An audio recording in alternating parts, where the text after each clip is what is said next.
নমস্কাৰ ৰাইজ, পোনপ্ৰথমে সকলোকে মাঘৰ বিহুৰ বহুত বহুত শুভেচ্ছা জ্ঞাপন কৰিলোঁ। আৰু মই আছোঁ এতিয়া দুলালদাৰ গেজত, আমাৰ চাৰ আৰ্টিষ্ট আছে সেইফালে চাৰ আৰ্টিষ্টত, আৰু লগত আছে অবিনাশ আৰু অবিনাশৰ আমাৰ নতুন পৰি পুষ্পা 5 আহি আছে ইয়াত বনি আছে এতিয়া পুষ্পা 5 বনি আছে। আৰু ইয়াত আমি এতিয়া বেলেগ বেলেগ ভিডিঅ' পুষ্পা 5ত দেখি আছে। আপোনালোকে নতুন নতুন কাম কি আছে সেইখিনি পাবই। আৰু তাৰ লগতে ইয়াত এটা বিশেষ কাম হ'বলৈ গৈ আছে, যিখন আমাৰ পুষ্পা 3 হৈছিলে, এতিয়া ইয়াত 5তো হ'বলৈ গৈ আছে। আৰু পোনপ্ৰথমে মই টুইটাৰ জৰিয়তে সমূহ অসমবাসীলৈ মই ভোগালী বিহুৰ শুভেচ্ছা জ্ঞাপন কৰিছোঁ। আৰু এইবাৰ আচলতে আমাৰ ভোগালী বিহু যেন লগাই নাই, কাৰণ আপোনালোকেতো গম পায় যে আমাৰ হিয়াৰ মঠু জুবিন দা নাই। সেইটো কাৰণে তেওঁ আগতেই কৈ গৈছিলে যে উৰুঙা উৰুঙা মাঘৰ বিহু, সেমেকা সেমেকা ৰঙালী বিহু। গতিকে সেয়াই আচলতে এইবাৰ আমাৰ উৰুঙা হৈয়ে গ'ল। আজি বহুত বেছি উৰুঙা লাগি আছে।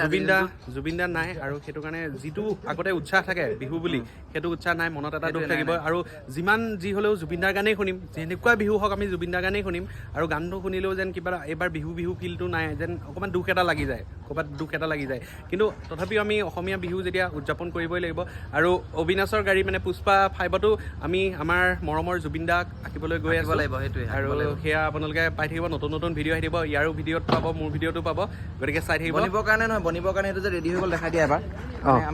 আমি আচলতে জুবিন দাক বনাবৰ কাৰণে যিখিনি কৰিব লাগে, প্লেন চিট লগোৱা গোটেই কামখিনি আমাৰ কৰা হৈ গ'ল। গতিকে চাওক এইখনত। আৰু বহুতে মোক কমেণ্টত জনাই আছে কোনখন ফটো লগাব লাগে।